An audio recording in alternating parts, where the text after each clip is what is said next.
Turkish President Recep Tayyip Erdoğan spoke to journalists on his flight en route to Turkey from Iran on Tuesday.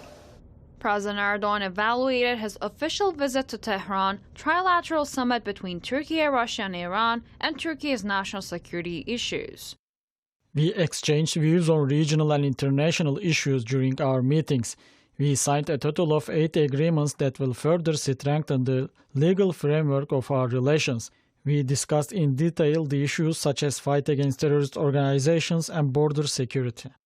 Turkish, Russian, and Iranian leaders condemned the increased presence and activities of terrorist groups and their affiliates under different names in various parts of Syria.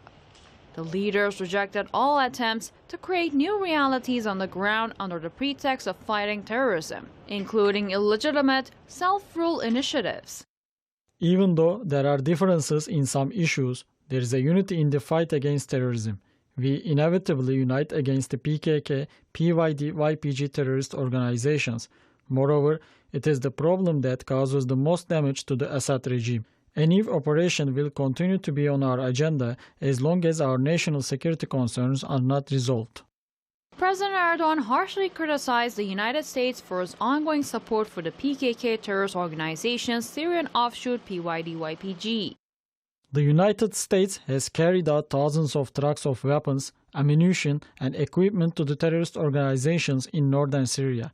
We told Mr. Biden in our meeting that you are sending all these trucks here and you are giving this support to all terrorist organizations. They say we are together in the fight against terrorism and we are together in NATO. What kind of togetherness is that? U.S. President Joe Biden wants to sell advanced fighter jets to Turkey. Democrats, however, are standing in his way. The House voted on a bipartisan measure to significantly restrict Biden's ability to sell F-16 fighter jets to Ankara.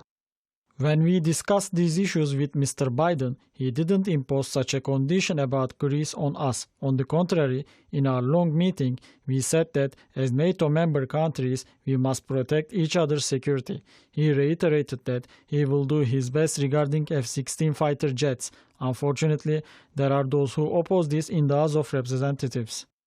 Turkey, Finland, and Sweden signed a memorandum on the Nordic countries' bids to NATO membership following four-way talks. As part of the memorandum, Turkey withdrew an objection to the membership of Sweden and Finland to NATO. In return, the Nordic countries pledged to address Turkey's security concerns over terrorism and lift an arms embargo on Turkey. We put PKK, PYD, YPG, and FETÖ on NATO's records as terrorist organizations. These countries must end the activities and demonstrations of terrorist organizations and extradite the terrorists in their hands. If they do not fulfill their promises, it is not possible for us to look at this issue positively. Turkey is in talks with Russia, Ukraine, and the United Nations to establish a safe corridor for blocked Ukraine grain exports via Istanbul. If an agreement is reached, a control center will be established in Istanbul. A safe zone will be established outside the territorial borders of Ukraine. Here, ships going to Ukrainian ports will be checked to make sure they are not carrying weapons. Our country, which has the trust of all relevant parties, will make the necessary coordination for the healthy execution of process with an interinstitutional approach. We continue our intense efforts to end this sensitive process, which is of critical importance in terms of global food security.